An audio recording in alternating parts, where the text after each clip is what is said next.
الحمدللہ الذی کفا والصلاة والسلام علی من لا نبی بعدہ اما بعد فاعوذ باللہ من الشیطان الرجیم بسم اللہ الرحمن الرحیم یا ایہا الناس قد جاءتکم موعظۃ من ربکم وشفاء لما فی الصدور قال رسول اللہ صلی اللہ تعالی علیہ وسلم الماہر بالقرآن مع السفرۃ الکرام البررہ والذی یقرأ القرآن ویتتعتع فیہ وہو علیہ شاق لہ اجران صدق اللہ مولانا العظیم وصدق رسوله النبی الامی الہاشمی المدنی الکریم ونحن على ذلك لمن الشاہدین والشاکرین والحمد للہ رب العالمین۔ گفتگو کے آغاز سے قبل اللہ کے پیارے، امت کے دلارے، رب کے محبوب، دانہ غیوب، فخر عرب و عجم، سید انس و جان، نیر تاباں،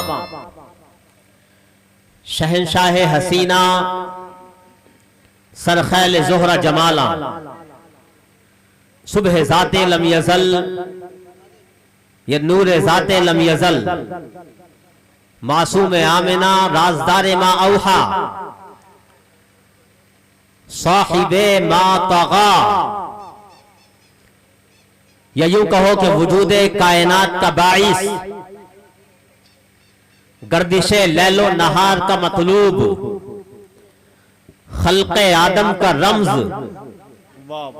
کشتی نوح کی حفاظت کا راز، بانی کعبہ حضرت ابراہیم خلیل اللہ علیہ السلام کی دعا، حضرت عیسیٰ ابن مریم کی بشارت کا ظہور، یا یوں کہو کہ وجود کائنات کے ذروں کو سنوارنے والا، وہ پوری دنیا کے بگڑے نظام کو سدھارنے والا، وہ نبیوں میں رحمت لقب پانے والا، مرادیں غریبوں کی بللانے والا، مصیبت میں غیروں کے کام آنے والا، وہ اپنے پرائے کا غم کھانے والا، فقیروں کا ماوا، ضعیفوں کا ملجا، یتیموں کا والی، غلاموں کا مولا، وہ جنہیں سند الاصفیاء، اشرف الانبیاء، احمد مجتبی، جن کے چہرے کی بات آئے تو قرآن کہے والضحیٰ، جن کی زلفوں کی بات آئے تو قرآن کہے واللیل اذا سجا، جن کے عظمت، بلندی اور رفعت اور مرتبے کی بات آئے تو قرآن کہے ورفعنا لک ذکرک، جن کے سینے مبارکہ کی بات آئے تو قرآن کہے الم نشرح لک صدرک۔ اے میرے محبوب کے دیوانوں، میرے نبی کے دیوانوں، اسی محبوب کی بارگاہ میں جھوم جھوم کر محبت بھری بولیوں میں درود پاک کی ڈالیاں نچھاور کریں، پڑھیں اللہم صلی علی سیدنا و شفیعنا و نبینا و حبیبنا و مولانا محمد و بارک وسلم صلاة و سلاما علیک یا رسول اللہ یا حبیب اللہ صلی اللہ تعالی علیہ وسلم۔ سبحان اللہ۔ مائک تھوڑی آواز کھینچ رہا ہے، ذرا دھیان میں بڑھا دیں آواز تھوڑی سی، آواز کھینچے نہ بس، آج تھوڑا سا ٹھنڈ کا بھی اثر ہے میرے اوپر۔ تو حضرات، نبی پاک صلی اللہ علیہ وسلم کا ذکر نثر میں بھی ہوتا ہے، نظم میں بھی ہوتا ہے۔ بے شک، سبحان اللہ۔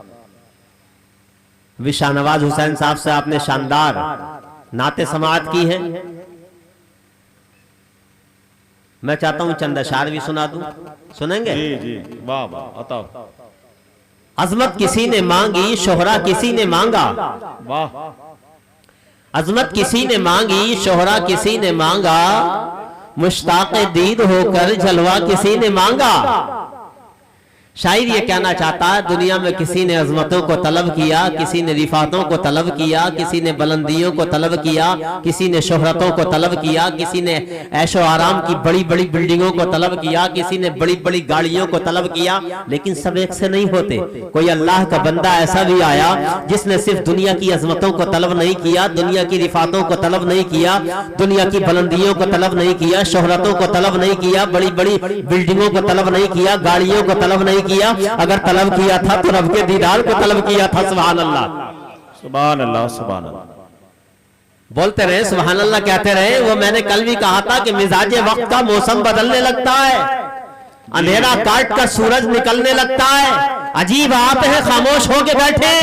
نبی کے ذکر سے پتھر پگھلنے لگتا ہے۔ سبحان اللہ، سبحان اللہ، واہ واہ۔ تو کوئی ایسا بھی آیا جس نے دنیا کی عظمتوں کو نہیں بلکہ طلب کیا ہے تو رب کے دیدار کو طلب کیا ہے۔ سبحان اللہ۔ وہ کون تھے؟ حضرت موسیٰ تھے۔ شعر میں انہی کی طرف اشارہ ہے۔ حضرت موسیٰ اللہ کے بڑے جلیل القدر پیغمبر ہیں۔ وہ کمال یہ تھا ان کا کہ اللہ تبارک و تعالی سے بات چیت ہوتی تھی، یعنی اللہ تبارک و تعالی ان سے کلام فرماتا، یہ سنتے۔ ایک مرتبہ کوہ طور پہ گئے، اللہ نے کلام کیا، حضرت موسیٰ علیہ السلام نے سنا، بڑا مزہ آیا۔ بھئی اللہ کا کلام کوئی سنے تو مزہ آئے گا کہ نہیں آئے گا؟ بڑا مزہ آیا، دیوانے ہو گئے، مستانے ہو گئے، بارگاہ خداوندی میں گویا یوں عرض گزار ہوئے، اے مالک و مولا، اے پروردگار، اے خالق کائنات، اے دنیا کے پالنہار، تیرا کلام، تیرے کلام میں بڑا مزہ ہے، تیرے کلام میں بڑا لطف ہے، تیرے کلام میں بڑی شیرینی ہے، تیرے کلام میں بڑا کیف ہے، تیرے کلام میں بڑا سرور ہے، اے مالک و مولا، اے پروردگار، اے خالق کائنات، اے ساری کائنات کو بنانے والے، جب تیرے کلام میں اتنا مزہ ہے، جب تیرے کلام میں اتنی شیرینی ہے، جب تیرے کلام میں اتنا کیف ہے، جب تیرے کلام میں اتنا سرور ہے، تو اے پروردگار تیرے دیدار میں کتنا مزہ ہوگا۔ کہے مالک و مولا، تیرا کلام سن لیا، تیرے کلام کے مزے کو حاصل کر لیا، شیرینی مل گئی، کیف مل گیا، سرور مل گیا، اے مالک و مولا میری قسمت کا ستارہ اوجے سریا پہ پہنچ جائے اگر تو اپنا دیدار اور کرا۔ سبحان اللہ۔ لیکن چونکہ یہ تو دنیا کی زندگی میں صرف ایک ذات کے لیے ہے، دیدار خدا، اور وہ ہم فخر کے ساتھ کہتے ہیں وہ ہم سب کے آقا، پیارے آقا، تاجدار دو عالم حبیب مکرم صلی اللہ تعالی علیہ وسلم کی ذات گرامی ہے۔ خیر دیدار نہیں ہوا، لیکن وہ جو خواہش تھی، وہ جو آرزو تھی، شاعر نے اس آرزو کو بیان کیا ہے، کہا ہے عظمت کسی نے مانگی، شہرہ کسی نے مانگا، مشتاق دید ہو کر جلوہ کسی نے مانگا، اور میرے کریم سے گر یہ کہو اولاد فاطمہ کا صدقہ کسی نے مانگا، میرے کریم سے گر قطرہ کسی نے مانگا، دریا بہا دیے ہیں، دل بہا دیے ہیں۔ سبحان اللہ۔ اور آگے شاعر نے کہا ہے سارے جہاں میں جس کی پوری نہ ہو امیدیں، سارے جہاں میں جس کی پوری نہ ہو امیدیں،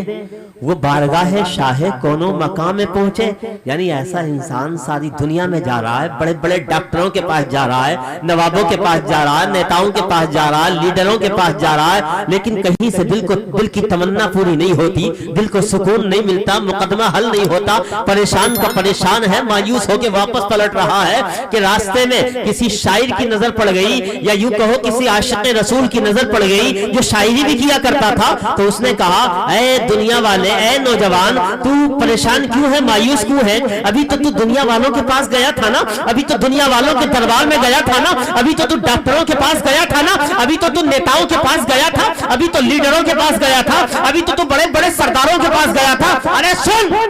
ابھی تو کائنات میں اللہ نے ایک ایسا در بنایا ہے، ایک ایسا در بنایا ہے، ایک ایسی بارگاہ بنائی ہے کہ جہاں روتا ہوا جاتا ہے تو مسکراتا ہوا واپس آتا ہے، جہاں خالی جھولیاں لے کر کے جاتا ہے تو جھولیاں بھر کر کے واپس آتا ہے، جہاں معافی لے کر کے جاتا ہے، جہاں معافی کی تمنا لے کر کے جاتا ہے تو معاف ہو کر کے واپس آتا ہے۔ تو اس مایوس انسان نے کہا تھا اے شاہد اسلام، اے عاشق رسول، اے دیوانہ رسول، جلدی بتا دے وہ بارگاہ کون سی ہے، وہ در کون سا ہے، وہ دربار کون سا ہے؟ تو یہ عاشق رسول شاعر تھا، شاعری کے انداز میں مدینے کا پتہ بتایا تھا اور کہا تھا سارے جہاں میں جس کی پوری نہ ہو امیدیں، وہ بارگاہ شاہ کونوں مقام میں پہنچے۔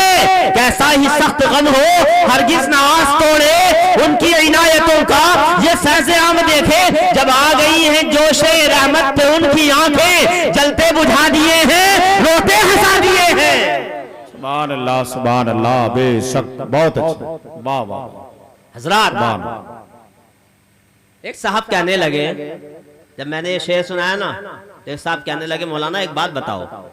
نبی کے دربار میں ایسا کیا معاملہ تھا کہ روتا ہوا جاتا مسکراتا ہوا واپس آتا بیماری لے کر کے جاتا تو بیماری ختم ہو جاتی بات کیا تھی کیا کوئی ٹیبلٹ دی جاتی تھی کیا کوئی نسخہ دیا جاتا تھا کیا کوئی بہت زیادہ مال و دولت کے خزانے دے دیے جاتے تھے میں نے کہا نہیں بات صرف چھوٹی سی ہے کیا ہے چھوٹی سی ہے سننے میں بہت چھوٹی ہے لیکن حقیقت میں بہت بڑی ہے جس کے تعلق سے میں نے کل بھی آپ کے میرا پور میں گفتگو کی تھی اسی حوالے سے یہ بات بھی ہے بات یہ ہے میں نے کہا میرے نبی کے دربار میں لوگوں کے مخلوق خدا کے دلوں کا بہت زیادہ خیال کیا جاتا تھا کہ کسی کا دل نہ ٹوٹ جائے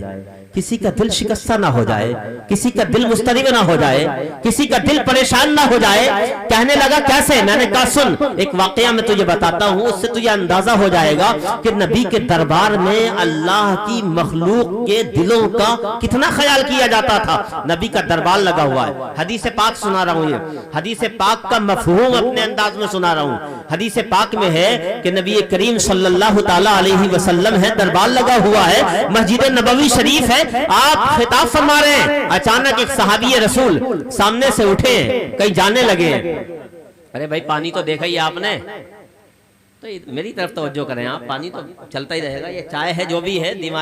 دیوانے کی نظروں کو جہاں دیکھ رہا ہے دیوانہ نہ جانے کہاں دیکھ رہا ہے آپ ادھر توجہ فرمائیں میں کیا کہہ رہا تھا کہ نبی کے دربار میں بولو یار ذرا دلوں کا بہت زیادہ خیال کیا جاتا سادے انداز میں سناؤں گا بہت زیادہ جوش میں نہیں سادے انداز میں تاکہ بات سمجھ میں آ جائے ہے نا اصل ہے بات سمجھ میں آ جانا اس پر عمل کر لینا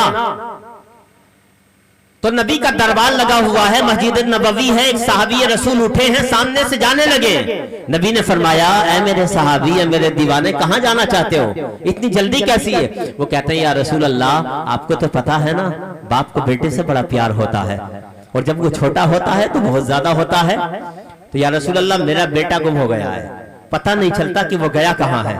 یا رسول اللہ اسی کو تلاش کرنے کے لیے جا رہا ہوں میرے نبی نے فرمایا اے میرے صحابی رکو میں بتاتا ہوں تمہارا بیٹا کہاں ہے کیا فرمایا میں بتاتا ہوں تمہارا بیٹا کہاں ہے بتایا تو نہیں ہے نا کسی نے کیا ہے یہ علم غیب نہیں ہے کہا میں بتاتا ہوں تمہارا بیٹا کہاں ہے نگاہ غیب داں سے دیکھ لیا کہا وہ جو فلاں کھجور کا درخت ہے نا اس کھجور کے درخت کے نیچے کچھ بچوں کے ساتھ تمہارا بچہ بھی کھیل رہا ہے جاؤ جا کر کے لے آؤ اللہ اکبر یہ صحابی رسول نے جب سنا نا میرا بیٹا مل گیا ہے خوشی کے مارے مچل اٹھے اور دوڑے دوڑے جانے لگے نبی نے پھر روکا میرے صحابی رکو دیوانے رکو ابھی چلے جانا ایک بات اور سن لو کہنے لگے یا رسول اللہ فرمائیں حضور نے فرمایا اے میرے صحابی جا تو رہے ہو بہت غور سے سننا جا تو رہے ہو اپنے بیٹے کو بلانے کے لیے جاتے رہے ہو اپنے لختے جگر کو بلانے کے لیے لیکن ایک بات یاد رکھنا کیا کہا ذرا آپ کہہ کے بتائیں کیا کہا نبی نے ایک بات یاد رکھنا نبی نے وہاں فرمایا تھا اور نبی کی بات کو میں آپ سے کہہ رہا ہوں کہ آپ بھی اس بات کو یاد رکھنا رکھیں گے کہ نہیں میرے نبی نے فرمایا اے میرے صحابی جا تو رہے ہو اپنے بیٹے کو بلانے کے لیے لخت جگر کو بلانے کے لیے لیکن ایک بات یاد رکھنا کہنے لگے کیا میرے نبی نے فرمایا کہ جب تم اپنے بیٹے کو بلانے کے لیے جاؤ جب نظر پڑے بیٹے کی پیشانی پر تو اسے بیٹا کہہ کے مت پکارنا لخت جگر کہہ کے مت پکارنا صحابی حیران پوچھنے لگے یا رسول اللہ اپنے بیٹے کو بیٹا نہ کہا جائے تو کیا کہا جائے اپنے لخت جگر کو لخت جگر نہ کہوں تو کیا کہوں اپنے نور نظر کو نور نظر نہ کہوں تو کیا کہوں میرے نبی نے فرمایا میرے پیارے صحابی صحیح کہتے ہو بیٹے کو بیٹا کہا جائے گا نور نظر کو نور نظر کہا جائے گا لخت جگر کو لخت جگر کہا جائے گا لیکن جہاں میری نظر دیکھ رہی ہے وہاں تم نہیں دیکھ رہے بات یہ ہے کہ جس درخت کے نیچے تمہارا بچہ کھیل رہا ہے جس پیڑ کے نیچے تمہارا بیٹا کھیل رہا ہے اسی درخت کے نیچے کچھ یتیم بچے بھی کھیل رہے ہیں اگر تم نے اپنے بیٹے کو بیٹا کہہ کے آواز دے لی اگر تم نے اپنے بیٹے کو لخت جگر کہہ کے پکار لیا تو ان یتیموں کا دل ٹوٹ جائے گا اور تمہارا نبی دنیا میں کسی کا دل توڑنے نہیں آیا بلکہ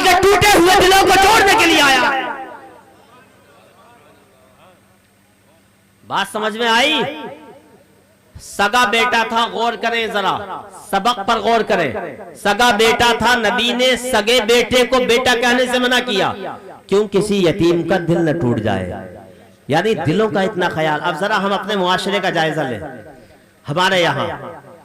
کیا اس بات کا خیال کیا جاتا ہے؟ ذرا سی بات ہو جائے، بچوں میں کوئی بات ہو جائے تو آپ لاٹھیاں نکال کر کے لاتے ہیں کہ نہیں لاتے؟ اب لاٹھیاں آپ کسی کے سامنے نکال کے لائیں گے تو اس کا دل ٹوٹے گا یا بچے گا؟ آپ اسے گالیاں دیں گے، اس کا دل ٹوٹے گا یا بچے گا؟ آپ اس کے باپ کو گالیاں دیں گے، اس کا دل ٹوٹے گا یا بچے گا؟ آپ اس کی ماں کو گالیاں دیں گے، اس کا دل ٹوٹے گا یا بچے گا؟ تو بتاؤ ہم نبی کی سیرت کے اس پہلو پر کتنا عمل کر رہے ہیں؟ میرے نبی کی سیرت کا بہت اہم پہلو ہے یہ، اور ہمارے یہاں اس پر عمل نہیں ہوتا. ذرا سی بات پر گالیاں، ذرا سی بات پر ایک ماں بہن بیٹی کی گالیاں. اللہ اکبر. کتنا میں سمجھتا ہوں آپ اس ایک بات پر عمل کر لیں، یعنی یہ سوچ لیں آج کے بعد ہم کسی کا دل نہیں توڑیں گے. تو میں سمجھتا ہوں کسی نیتا کو آنے کی یا کسی لیڈر کو آنے کی یا کسی عالم کو اس لیے آنے کی ضرورت نہیں پڑے گی کہ وہ آپ کے درمیان اتحاد کرائے. آٹومیٹک اتحاد ہو جائے گا کہ نہیں؟ تو دلوں کا خیال. تو اسی منظر کشائی اس شعر میں کی گئی تھی کہ سارے جہاں میں جس کی پوری نہ ہو امیدیں، وہ بارگاہ شاہ کونوں مقام میں پہنچے. کیسا ہی سخت غم ہو ہرگز نہ آس توڑے، ان کی عنایتوں کا یہ فیض عام دیکھے. جب آ گئی ہے جوشے رحمت پہ ان کی آنکھیں، جلتے بجھا دیے ہیں روتے ہنسا دیے ہیں. آخری شعر. اور احمد رضا جہاں میں فن کا امام اعظم، احمد رضا اعلیٰ حضرت احمد رضا جہاں میں فن کا امام اعظم، عشق نبی کا پے کر اسرار دی کا محرم، ان کا کلام حسن شعر و ادب کا سنگم، مختار جن کو سن کر کہتا ہے سارا عالم، ملک سخن کی شاہی تم کو رضا مسلم. جس سمت آ گئے ہو